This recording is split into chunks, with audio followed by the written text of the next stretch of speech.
जि गरमलै आयु थानोनो हाला माथो फांखा होआबानो दसेयावनो। ओइ बिगुर आरो गाबज्रिबो मासेरा सोर बिगुरनि फिसाखौलाय इमान सान्दुं गोसायावलाय गाबज्रिलायखोरा आंसो आरो बिगुरनि फिसालासो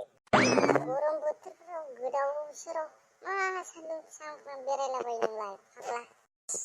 गोदाव सोराव दैयाव बारसोमलाबायनो फैबाय र' गरम बोथोरावलाय न'आवलाय कारेन्टबो गैबावासो होनबा दैयाव सानैजों बारसोमलांसै फुदो होनबा जाजेनदो सिखारथारो दैयावसो बारसोमनोसै आं खेबसेफोरनो ज्रावनो जादों माथो बे गुगला खाथारनाक बारसोमखायो दिनैसो नुफेरबाय आं नोंनि बारसोमनायखौ थान्दाना दै थान्दाना मानो गुसु जाया जानांगौ दैयानो इमान थान्दा फांखानि जेबो गोनांथि जाया फालाखौ दाबो दुगैखानांला इमान गोबाव दुगैयो फालाखौ सारबा सारबा माने दसे सानसे सानैखौ बारनानै आठथासो हेडस'बार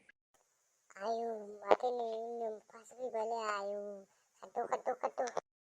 बाग'रे बाग' जेसे हागौ एसेबां खारदो ओइ फाग्ला र' गाव हारसिंल' खारो आंखौ नेथ' र' मेंबाय लावथिया बोरोरा लावथिया खारबोनोसै आरो दिनैबा हले गनायनि आसायानो गैला खारद' बेथाफोर गला नोंसोर गला